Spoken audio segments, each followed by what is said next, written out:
நம்ம இந்த வீடியோவில் இன்றைக்கி ஜூலை 15 கரண்ட் அஃபேர்ஸ் பார்க்க போகிறோம். சோர்ஸ் வந்து ஹிந்து, இந்தியன் எக்ஸ்பிரஸ், அப்புறம் பிஐபி அண்ட் ஆஃப்கோர்ஸ் கூகுள் பண்ணி எடுத்திருக்கேன். வீடியோக்குள்ளே போகலாம். ஸோ ஃபர்ஸ்ட் நியூஸ் என்னன்னு பார்த்தீங்கன்னா, கூகுள் வந்து $10 பில்லியன் இந்தியாவில் இன்வெஸ்ட் பண்ண போகிறாங்க. Google for India digitalisation fund அப்படின்றது கீழே இந்த $10 பில்லியன் US வந்து இன்வெஸ்ட் பண்ண போகிறாங்க. நம்ம நாட்டு மதிப்பில் வந்து 75,000 crores அப்படின்னா எவ்வளோன்னு பார்த்துக்கோங்க. ஸோ இது வந்து மெயினாக வந்து இது எதை ஃபோக்கஸ் பண்ணுது அப்படின்னு பார்த்தீங்கன்னா, ஸோ நம்ம இப்போ வந்து நம்ம கண்ட்ரியில் மோஸ்ட்லி எல்லாமே டிஜிட்டலைசேஷன் ஆகிட்டு வருதா, எல்லாமே வந்து டிஜிட்டலைஸ் ஆயிடுச்சு ஓரளவுக்கு. முன்னாடி இருந்த ஒரு 10 வருஷத்துக்கு முன்னாடி பார்த்தோம்னா இப்போ இருக்கிறதும் 10 வருஷம் முன்னாடி இருக்கிறதுக்கும் ரொம்ப வாஸ்ட் நிறைய பெரிய டிஃப்ரென்ஸ் இருக்குது. எல்லாமே டிஜிட்டலைஸ் ஆகிடுச்சு, கம்ப்யூட்டர், ஃபோனு அப்படி இப்படின்னு எல்லாமே வந்துடுச்சு. ஸோ அந்த மாதிரி டிஜிட்டல் எக்கானமியை வந்து இன்னும் கொஞ்சம் மேம்படுத்தணும், அதில் இருக்க ப்ராடக்ட்ஸ் அண்ட் சர்வீசஸை இன்னும் கொஞ்சம் இம்ப்ரூவ் பண்ணணும். அதுக்காக தான் இந்த ஃபண்டை வந்து கூகுள் பண்ணுறாங்க. ஓகே, இதுக்கு முன்னாடி பார்த்தீங்கன்னா அமேசான் வந்து இந்த வருஷம் ஆரம்பத்தில் வந்து $1 பில்லியன் இந்தியாவில் இன்வெஸ்ட் பண்ணுறதா சொல்லியிருந்தாங்க. அதுக்கப்புறம் பார்த்தீங்கன்னா ஃபேஸ்புக் வந்து ரிலையன்ஸ் ஜியோ வழியாக வந்து $5.7 பில்லியன் இன்வெஸ்ட் பண்ணலாம் அப்படின்னு ஒரு பிளானில் இருந்ததாகவும் சொல்லியிருந்தாங்க. போன மாதம் வந்து நம்ம மைக்ரோசாஃப்ட் இருக்காங்கல்ல, மைக்ரோசாஃப்ட்டும் வந்து புதுசாக ஒரு ஆஃபீஸ் இந்தியாவில் ஓப்பன் பண்ணி இன்வெஸ்ட்மெண்ட்டுக்காக B2Bனா பிஸ்னஸ் டு பிஸ்னஸ் சொல்லுவாங்க. அதாவது B2Cனா பிஸ்னஸ் டு கஸ்டமர் அதாவது எப்படி சொல்கிறது, இப்போ நம்மலாம் யூஸ் பண்ணுறோம்ல, நம்மலாம் கஸ்டமர், நமக்காக ஏதாவது உருவாக்குனாங்கன்னா அது B2C, ஒரு பிஸ்னஸ்க்கு தேவையான விஷயத்தை உருவாக்குனாங்கன்னா அது B2B. இது நம்ம எக்ஸாமில் கேட்க போகிறது கிடையாது, நீங்கள் தெரிஞ்சு வச்சுக்கோங்க. ஸோ அப்படின்னு மைக்ரோசாஃப்ட் சொல்லியிருந்தாங்க. ஸோ இப்போ வந்து இன்றைக்கி நியூஸ் என்னென்னா, கூகுள் வந்து சொல்லியிருக்காங்க இந்த GIDFன்ற ஃபண்டு கீழே வருது, Google for India digitalisation fund அது பேர். ஓகே, இப்போ இதில் என்னென்ன மெயின் ஏரியா அவங்க வந்து ஃபோக்கஸ் பண்ண போகிறாங்க அப்படின்னு பார்த்தோம்னா 4 இம்பார்ட்டண்ட் ஏரியாஸ் இருக்குது, 4 ஏரியாஸ் இருக்குது. அது என்னென்னு பார்ப்போம். அதாவது இப்போது இந்தியான்றதை வந்து ஜென்ரலாக வேர்ல்டில் இருக்க எந்த கண்ட்ரியில் போய் இந்தியான்னு நீங்கள் சொன்னீங்கனாலும் ஃபஸ்ட்டு அவங்க என்ன தெரியுமா சொல்லுவாங்க, இந்தியாவை அது டிஃப்ரெண்ட்டான கண்ட்ரி, அங்கே நிறைய கல்ச்சர்ஸ் இருக்கும், அங்கே டைவர்சிட்டி அதிகமாக இருக்கும், விதவிதமான மக்கள் இருப்பாங்க, நிறைய மொழி இருக்கும். நம்மளை பார்த்தோன்னே வந்து அவங்களுக்கு கொஞ்சம் வித்தியாசமாகவும் வியப்பாகவும் பார்ப்பாங்க. அப்படின்றப்போ நமக்கு நிறையா மொழி இருக்குது, நம்ம இருந்தாலும் ஒன்றா இருக்கும், அதுதான் வந்து மெயின் எய்ம். இப்போ நம்ம என்ன தான் இங்கிலீஷ் நம்ம ஸ்கூலில் படித்தாலும், ஹிந்தியை ஓரளவுக்கு நம்ம கற்றுக்கிட்டாலும், எனக்கு ஹிந்தி தெரியாது, ஹிந்தியை ஓரளவுக்கு நம்ம கற்றுக்கிட்டா கூட நம்மளோட மொழியிலேயே எல்லாமே நம்ம யூஸ் பண்ணோம் அப்படின்னா இன்னும் கொஞ்சம் நமக்கு வந்து கம்ஃபர்டபுளாக இருக்கும். அப்படி ஒருத்தவங்க வந்து நமக்கு ஒரு ப்ராடக்டை கொடுத்தாங்க, அப்படி கூகுள் மாதிரி ஒருத்தவங்க வந்து இந்தியா மாதிரி ஒரு கண்ட்ரியில் அவங்களோட லாங்குவேஜ்லேயே எல்லாம் பண்ணலாம் அப்படின்ற மாதிரி ஒரு ப்ராடக்ட் கொடுத்தாங்கன்னா அது மிகப்பெரிய வந்து கூகுளுக்கு ஒரு அட்வான்டேஜ். சரிங்களா? ஸோ அதுதான் ஃபஸ்ட்டு அவங்க வந்து சொல்கிறாங்க. எல்லா இன்ஃபர்மேஷனையும் வந்து இந்தியன் லாங்குவேஜஸ்லேயே ஆக்சஸ் பண்ணலாம். எனக்கு தெரிஞ்சு இது ஃபஸ்ட்டு அந்த 24 நம்ம 8th ஸ்கெடியூலில் இருக்க 24 லாங்குவேஜஸ் வச்சு கொடுப்பாங்கன்னு நினைக்கிறேன். போக போக அவங்க வேறு இதுக்கு மாறத்துக்கும் வாய்ப்பு இருக்குது. ஸோ அந்த அடிப்படையில் வரும், ஹோப்ஃபுல்லி தமிழ் வரும் நம்புவோம். நெக்ஸ்ட்டு செகண்ட் என்னன்னு பார்த்தோம்னா, இந்தியன்ஸுக்குன்னு தேவை, அதாவது இப்போது வேறு ஒரு கண்ட்ரியும் இந்தியன்ஸையும் ஈஸியாக பிரிச்சிடலாம்.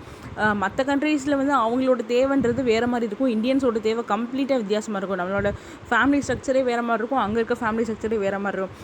அந்த மாதிரி இந்தியாவுக்குன்னு இருக்க யூனிக் நீட்ஸை வந்து சாட்டிஸ்ஃபை பண்ணுற மாதிரி கொண்டு வருவாங்க. ஸோ இவங்க கொண்டு வந்தாங்கன்னா தான் இவங்க என்ன யோசிச்சு வச்சுருக்காங்கன்னு நமக்கு தெரியும், நம்ம அது கெஸ் பண்ண முடியாது. ஸோ ஏற்கனவே போயிட்டுருக்க பிஸ்னஸையும் வந்து டிஜிட்டலாக ஹெல்ப் பண்ணுற மாதிரி, டிஜிட்டல் சப்போர்ட் கொடுக்குற மாதிரி ஒரு விஷயமும் சொல்லியிருக்காங்க. இங்கேருந்து ரொம்ப முக்கியமான விஷயம், ஆர்டிஃபிஷியல் இன்டெலிஜென்ஸ் அப்படின்னா ஹியூமன் இன்டெலிஜென்ஸ்னு ஒரு விஷயம் இருக்குது. அதான் நம்மளால் யோசிக்கக்கூடிய விஷயம், நம்ம வந்து நம்மளோட அறிவுக்கு ஏற்ற மாதிரி நம்ம செயல்படுற எல்லா விஷயம் தான் ஹியூமன் இன்டெலிஜென்ஸ். அதுவே ஆர்டிஃபிஷியல் அப்படின்னா ஹியூமனால் கண்டுபிடிக்கப்பட்ட ஒரு கருவிக்கு இருக்கிற அறிவு, அதுதான் ஆர்டிஃபிஷியல் இன்டெலிஜென்ஸ். ரொம்ப பெரிய விஷயம் கிடையாது. ஸோ இவங்க என்ன சொல்கிறாங்க, அதாவது ஃப்யூச்சரில் வந்து எல்லாமே இந்த ரோபோட் சொல்கிறோம்ல, ரோபோட்லாம் அடிப்படை வந்து ஆர்டிஃபிஷியல் இன்டெலிஜென்ஸ் தான். ஸோ இவங்க என்ன சொல்கிறாங்க அப்படின்னா ஹெல்த்து, எஜுகேஷன், அக்ரிகல்ச்சர் இது எல்லாத்துலேயுமே ஆர்டிஃபிஷியல் இன்டெலிஜென்ஸோட டச் அதிகமாக இருக்குன்னு சொல்கிறாங்க. ஹெல்த்தில் இருக்கும், ஓகே, ரோபோட்ஸ் அசிஸ்டன்ஸாக வச்சுக்கலாம். எஜுகேஷன்லேயுமே இப்போ நிறைய இடத்துல வந்துருச்சு. பட் அக்ரிகல்ச்சரில் இது எந்தளவு சாத்தியம்னு எனக்கு தெரியலை, வந்தால் நல்லாயிருக்கும். ஓகே, ஸோ இந்த நியூஸ் அவ்வளோதான். இதுலேருந்து கொஷின்ஸ் வர்றதுக்கான வாய்ப்புகள்னு பார்த்தீங்கன்னா ஃபாரின் இன்வெஸ்ட்மெண்ட்ஸில் எந்த கொஷின்ஸ் வரலாம், அதுக்கு மேலே டேரக்ட் கொஷின்ஸோ இன்டேரக்ட் கொஷின்ஸோ வரதுக்கு வாய்ப்பு இல்லை. ஃபாரின் இன்வெஸ்ட்மெண்ட் மட்டும்தான் இங்கே இருக்க டாபிக். ஓகே, நெக்ஸ்ட் பார்ப்போம். பாகிஸ்தான் வந்து ஆப்கானிஸ்தானை இந்தியாவுக்கு வந்து குட்ஸ் வந்து வாகா பார்டர் வழியாக அனுப்பலான்னு சொல்லியிருக்காங்க. வாகா பார்டர் தான் இந்தியாவையும் பாகிஸ்தானையும் பிரிக்கிறது, நம்ம எல்லாருக்குமே தெரியும். ஸோ பாகிஸ்தான் வந்து ஆப்கானிஸ்தான் அலோவ் பண்ணியிருக்காங்க. ஆப்கானிஸ்தான் இந்தியாவுக்கு வரணும்னா பாகிஸ்தான் வழியாக தான் வரணும். டேரெக்டாகவும் வரலாம், பட் பாகிஸ்தான் வழியாக அலோவ் பண்ணியிருக்காங்க, வாகா பார்டர் வழியாக அலோவ் பண்ணியிருக்காங்க. உடனே அக்ரி பண்ணிட்டாங்க. ஏன் அப்படின்னு பார்த்தோன்னா, அவங்க ஏற்கனவே அவங்களுக்குள்ள ஒரு கமிட்மெண்ட் இருக்குது, பாகிஸ்தானுக்கும் ஆப்கானிஸ்தானுக்கும் நடுவில். அது என்னன்னு பார்த்தீங்கன்னா, அது பேர் இது Afghanistan Pakistan transit trade agreement, APTTA சொல்லுவாங்க. இது வந்து பைலேட்ரல். ஸோ பைலேட்ரல் அப்படின்னா 2 டிஃப்ரெண்ட் கண்ட்ரி சார்ந்த ஒரு அக்ரிமெண்ட், சரிங்களா? ஸோ இது வந்து 2010 போட்டிருக்காங்க, பாகிஸ்தானும் ஆப்கானிஸ்தானும். ஸோ இது மெயினாக எதுக்குன்னு பார்த்தீங்கன்னா, 2 கண்ட்ரிக்கு இடையில வந்து குட்ஸோட மூவ்மெண்ட்டுக்காக. இந்த மாதிரி விஷயம் வந்து, அதாவது இப்போ ஒரு ட்ரேட் அக்ரிமெண்ட்னு நம்ம வந்து சரி இங்கே என்ன இருக்கும், இவங்ககிட்ட என்ன இருக்குது, அவங்கக்கிட்ட என்ன இருக்குது அப்படின்னு வேறு ஏதாவது ஆப்ஷன்ஸ் வந்து அதை சூஸ் பண்ணுறதுக்கான சான்ஸ் இருக்குது. பட் இது வந்து மூவ்மெண்ட் ஆஃப் குட்ஸுக்கு போட்டிருக்காங்க, நல்லா மைண்டில் வச்சுக்கோங்க. ஸோ இது வந்து எதுக்கு பதிலாக வந்திருக்கு அப்படின்னா, 1965 ஆப்கானிஸ்தான் டிரான்சிட் ட்ரேட் அக்ரிமெண்ட் அப்படின்னு ஒன்று இருந்தது. அதாவது டியூட்டி ஃப்ரீ. இப்போ நம்ம ஒன்று இம்போர்ட் பண்ணோன்னா அப்படின்னா அவங்க டியூட்டி கட்டணும். கிட்டத்தட்ட அது ஒரு டேக்ஸ் மாதிரின்னு வச்சுக்கோங்க. தெரிஞ்சவங்க விட்டுருங்க, தெரியாதவங்க டேக்ஸ் மாதிரி நினச்சிக்கோங்க. ஸோ இதை பற்றி எக்கனாமிக்ஸ் டீட்டெயிலாக பார்ப்போம். ஸோ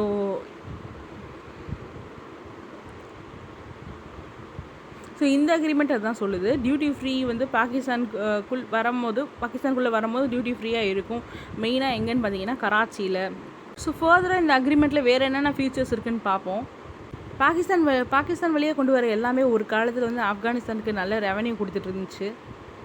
இந்த 2010 போட்ட இந்த APTTA அக்ரிமெண்ட் பார்த்திங்கன்னா 2 கண்ட்ரியையும் ஒவ்வொருத்தவங்களோட ஏர்போர்ட், ரயில்வேஸ், ரோட்ஸ், போர்ட்ஸ் இது எல்லாமே வந்து யூஸ் பண்ண வச்சுக்கிட்டாங்க. ஸோ அதாவது எவ்ரி மீன்ஸ் ஆஃப் டிரான்ஸ்போர்ட், எல்லா மீன்ஸ் ஆஃப் டிரான்ஸ்போர்ட்டும், air transport, rail, road, port, sea transport எல்லாமே வந்து யூஸ் பண்ணிக்கலாம் அப்படின்னு சொல்லியிருக்காங்க. ஆனால் இந்த அக்ரிமெண்ட்டில் முக்கியமான ஒரு விஷயம்னா, இது வந்து பாகிஸ்தானுக்கும் ஆப்கானிஸ்தானுக்கும் இடையில இருக்கிற அக்ரிமெண்ட் மட்டுமே, வேறு எந்த கண்ட்ரிக்கும் இவங்களுக்கும் கிடையாது. அதனால் வேறு எந்த கண்ட்ரியும் ஈஸியாக வந்து இந்த மாதிரி விஷயங்களை மீன்ஸ் ஆஃப் டிரான்ஸ்போர்ட்டை ஆக்சஸ் பண்ண முடியாது. அதே மாதிரி டியூட்டி ஃப்ரீ கராச்சியில் சொன்னேன்னா, அந்த விஷயம் மற்ற எந்த கண்ட்ரிக்கு, இந்தியாவுக்கோ இல்லை வேறு சென்ட்ரல் ஏஷியாவில் இருக்க எந்த கண்ட்ரிக்கோ கிடையாது. அக்ரிமெண்ட்டில் இன்னொரு லூப் ஹோல் இருக்குது. என்னென்னா, இப்போது வாகா பார்டர் வந்து இந்தியாவுக்கும் பாகிஸ்தானுக்கும் நடுவில் இருக்குது. அஃப்கோர்ஸ் இது பாகிஸ்தானில் இருக்குன்னு சொல்லலாம், இந்தியாவில் இருக்குன்னு சொல்லலாம், ஏன்னா 2க்கும் நடுவில் இருக்குது. அப்படின்றப்போ ஆப்கானிஸ்தான்லேருந்து வர எல்லாருமே வந்து அந்த பார்டருக்கு வந்துட்டாங்கன்னா இந்தியாவுக்குள்ளே அவங்க குட்ஸை வந்து கொண்டு வந்துடலாம். ஓகே, நெக்ஸ்ட் நியூஸ் பார்ப்போம். நெக்ஸ்ட் நியூஸ் என்னென்னா,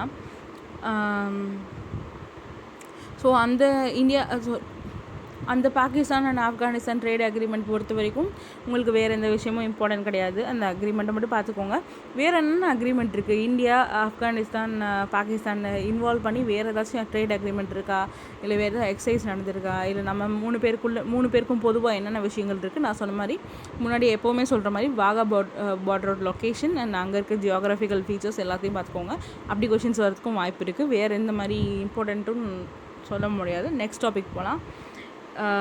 India's second voluntary national review at the UN's high-level political forum on sustainable development goals. அதாவது SDGன்னு ஒரு விஷயம் ரொம்ப வருஷமாக வந்துட்டுருக்கு. இப்போ அதாவது சஸ்டைனபிள் டெவலப்மெண்ட் கோல்ஸ்.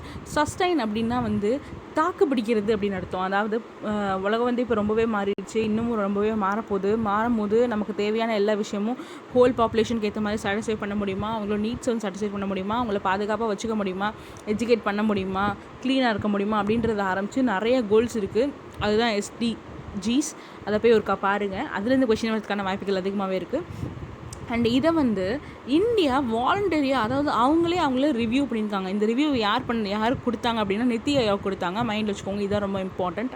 ஓகே, இப்போ நியூஸ்குள்ளே போகலாம்.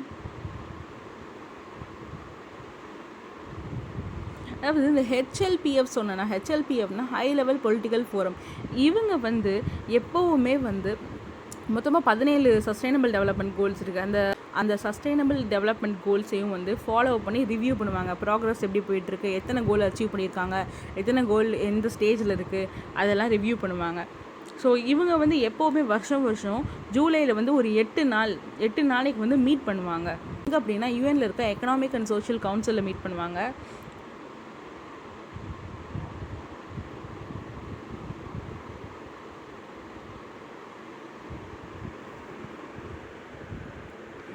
ஸோ இந்த ரிவ்யூன்னு பார்த்தீங்கன்னா கண்டிப்பாக போடணும்னு அவசியம் கிடையாது, வாலண்டரி தான். நம்ம வந்து வாலண்டரியாக போயிருக்கோம்.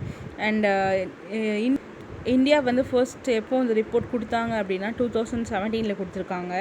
அண்டு கம்ப்ளீட்டாக இது என்னன்னா, இந்த ரிவ்யூ எதை பற்றி அப்படின்னு பார்த்தோம்னா 2030 அஜெண்டான்னு ஒன்று இருக்குது. அதை கம்ப்ளீட்டாக அடாப்ட் பண்ணிட்டோம், எடுத்துக்கிட்டோம், இம்ப்ளிமெண்ட் படுத்திட்டோம், செயல்படுத்திட்டோம் அப்படின்றது தான் இந்த ரிப்போர்ட் சொல்லுது. டேரெக்டாக வந்து என்னென்ன நடந்திருக்குன்றதை தவிர்த்து வேறு என்னென்ன இந்த ரிப்போர்ட் வந்து சொல்லுதுன்னா, நம்ம எப்படி எஸ்டிஜியை பார்க்குறோம், நம்மளோட ஸ்ட்ராட்டஜி என்ன, நம்ம என்ன பிளான் வச்சுருக்கோம், நம்ம எப்படிலாம் வந்து இம்ப்ளிமெண்ட் பண்ண போகிறோம், என்ன மாதிரி செயல்படுத்த போகிறோம், இதை தான் அந்த எஸ்டிஜி சொல்லுது. புதுசாக 2 இன்ட்ரடியூஸ் பண்ணியிருக்காங்க. அது என்னென்னா காஸ்டிங் அண்ட் ஃபினான்சிங். இது என்னென்னு நம்ம எக்கனாமிக்ஸில் பார்ப்போம். ஸோ இந்த டாப்பிக்கில் நீங்கள் பார்க்க வேண்டியது எஸ்டிஜியில் எத்தனை கோல்ஸ் இருக்குது, அது எந்த கோல்ஸ் நம்ம எவ்வளோ ரீச் பண்ணியிருக்கோம், நம்ம கண்ட்ரிக்கும் அந்த கோல்ஸுக்கும் வந்து இண்டெக்ஸ் ஏதாவது இருக்கா. ஸோ அப்படி இண்டைசஸ் இருந்துச்சு அப்படின்னா அதில் நம்ம இண்டைசஸ் ரிப்போர்ட் இருந்துச்சுன்னா நம்ம அதை எந்த நிலைமையில் இருக்கோம், நம்மளோட பிளான்ஸ் என்ன, இதெல்லாம் பாருங்கள். போகிறதும் இன்டர்நேஷ்னல் ரிலேஷன் தான். இன்றைக்கி ஃபுல்லாக இன்டர்நேஷ்னல் ரிலேட்டட் டாப்பிக்காக தான் வருது. India's military dies with Nepal the origin. 2-3 நாள் முன்னாடியே ஒரு நியூஸ் வந்தது, அதாவது வீக்கெண்ட் நினைக்கிறேன். நேபாள் கவர்மெண்ட் வந்து இந்தியன் மீடியாஸ் பாதி இது 2 மேக்ஸிமம் இதை வந்து பேன் பண்ணியிருக்க மாதிரியும். ஸோ அதுவும் இந்தியா நேபாள் கான்ட்ரவர்சி தான், இதுவும் இந்தியா நேபாள் பற்றின நியூஸ் தான். ஸோ இவங்க 2 பேருக்குள்ளே என்னென்ன ரிலேஷன்ஷிப் இருக்குன்றது நான் பார்த்துக்கிறது நல்லது. அதாவது அக்டோபர் எக்ஸாம் வந்தது அப்படின்னா இப்போ இருக்கிறது தான் மெயின் கரண்ட் அஃபேர்ஸ், அதனால நான் ஸ்ட்ரெஸ் பண்ணி சொல்கிறேன். மற்றபடி நெக்ஸ்ட் இயர் தான் எக்ஸாம் அப்படின்ற சுச்சுவேஷன் கொரோனாலாம் வந்தால் ஓகே, இது ஓரளவுக்கு இம்பார்ட்டன்ட் தான், ரொம்பலாம் கிடையாது. அதாவது மகாராஜா ரஞ்சித் சிங்ன்றவர் இருக்கார்ல, அவரோட காலத்தில் ஆரம்பித்தது இந்த கதை. அப்படி தான் ஆரம்பிக்கிறாங்க கதையை. மகாராஜா ரஞ்சித் சிங்னு ஒருத்தர் இருந்தார் லாகூரில்.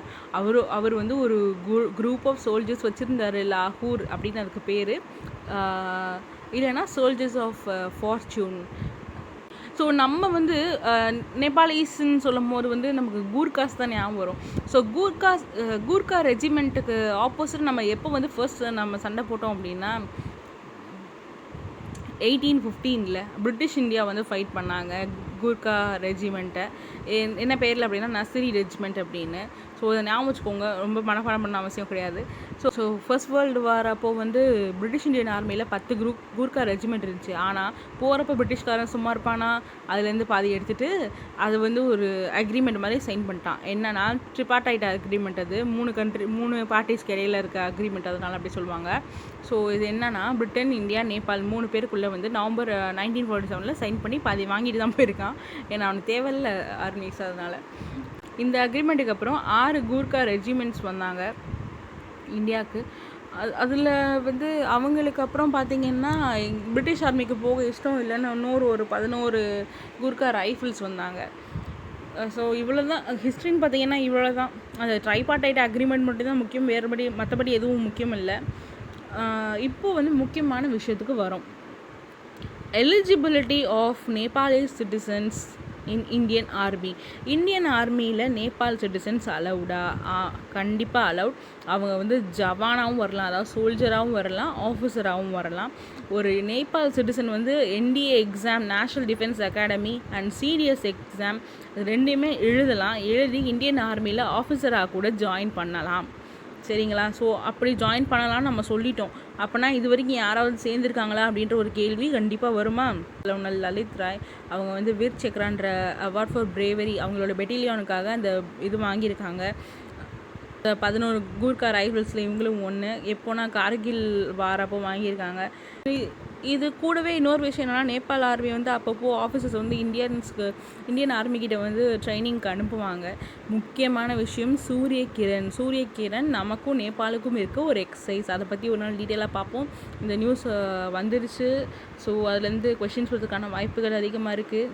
ஓகே, இன்றைக்கி வந்து அவ்வளோதான் இம்பார்ட்டண்ட். ரொம்ப இம்பார்ட்டண்ட்னா மற்ற எல்லாமே வந்து ஃபிலிம்ஸ்க்கு அவ்வளோவா மெயினாக எதுவும் இல்லை. So like, share and subscribe பண்ணிடுங்க. டவுட்னா கமெண்ட் பண்ணுங்கள். தேங்க்யூ. ஏதாவது இம்ப்ரூவ் பண்ணணுன்னாலும் கமெண்ட் பண்ணுங்கள். சொல்ல மறந்துட்டேன். தேங்க்யூ.